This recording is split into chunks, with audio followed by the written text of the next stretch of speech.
Picture a person in a dark cave 36,000 years ago. Torch in hand, smoke rising to the ceiling.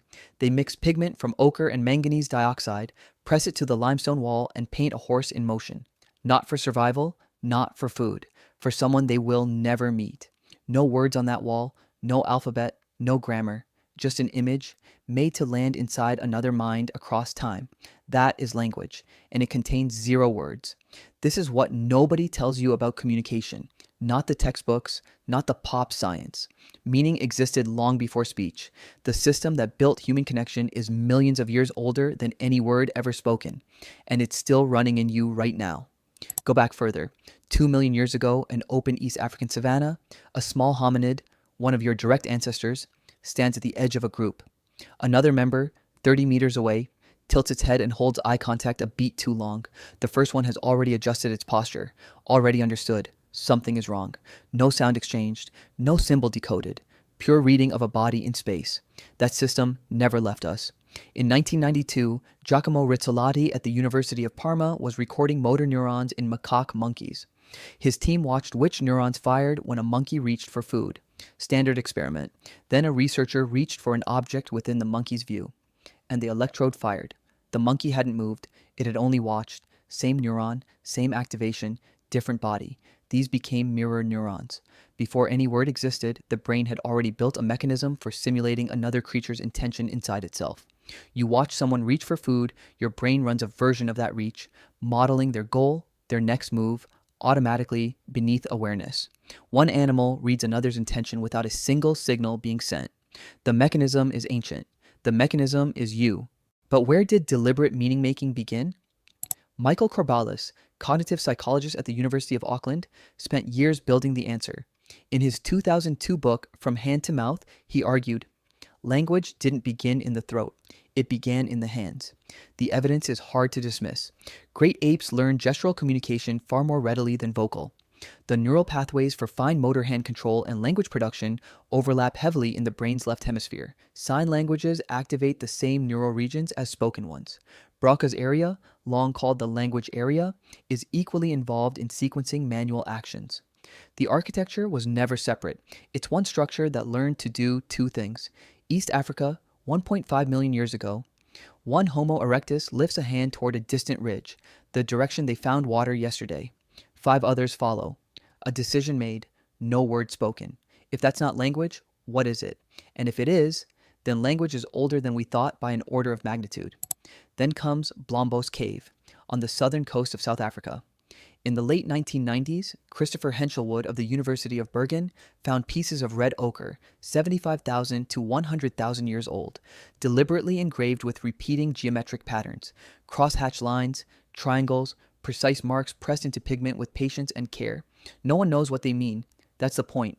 These marks weren't made for survival. Someone gathered the right materials and spent focused time creating a pattern, which only makes sense if another mind was expected to receive it. This is the first evidence we have of one human trying to transmit an abstract concept to another who might not even be present.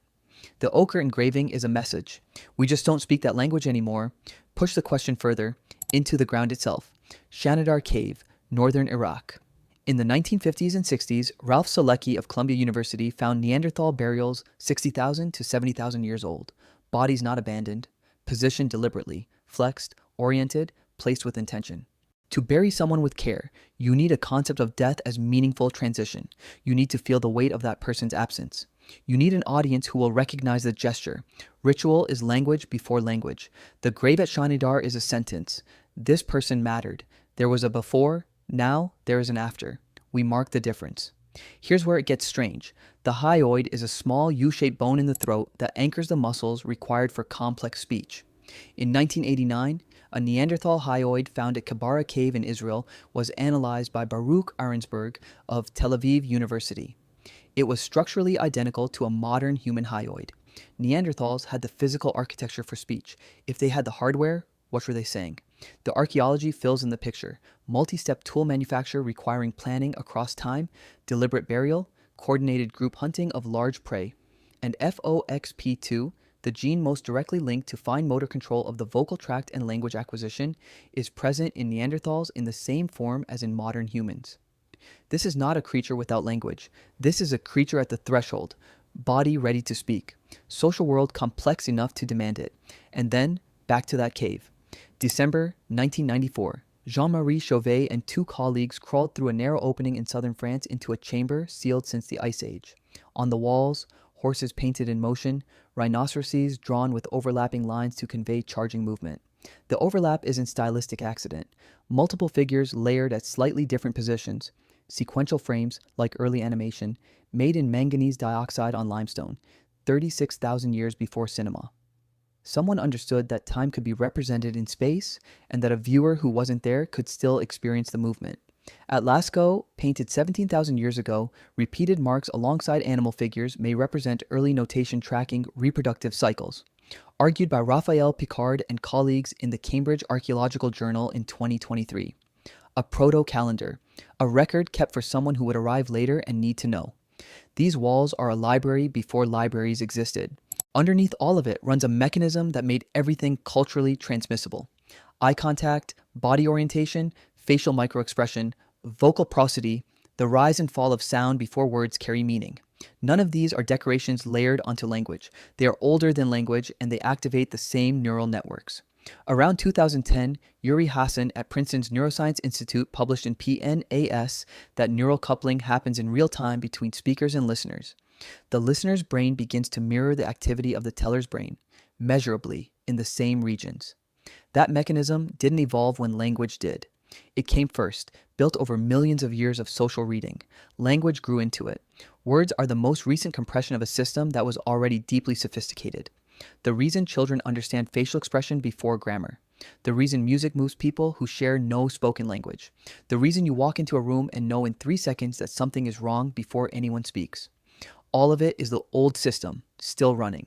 One shadow worth naming. The same capacity that built coordination, ritual, and record-keeping also built propaganda, dehumanization, and in-group identity. The first word that meant us created the first word that meant them. Thucydides was documenting weaponized rhetoric in Athens in the 5th century BCE. The capacity for meaning-making has always carried the capacity for meaning distortion. Same system, same origin. Back to that cave. The person with the torch, painting a horse for someone they'll never meet. They weren't inventing something new.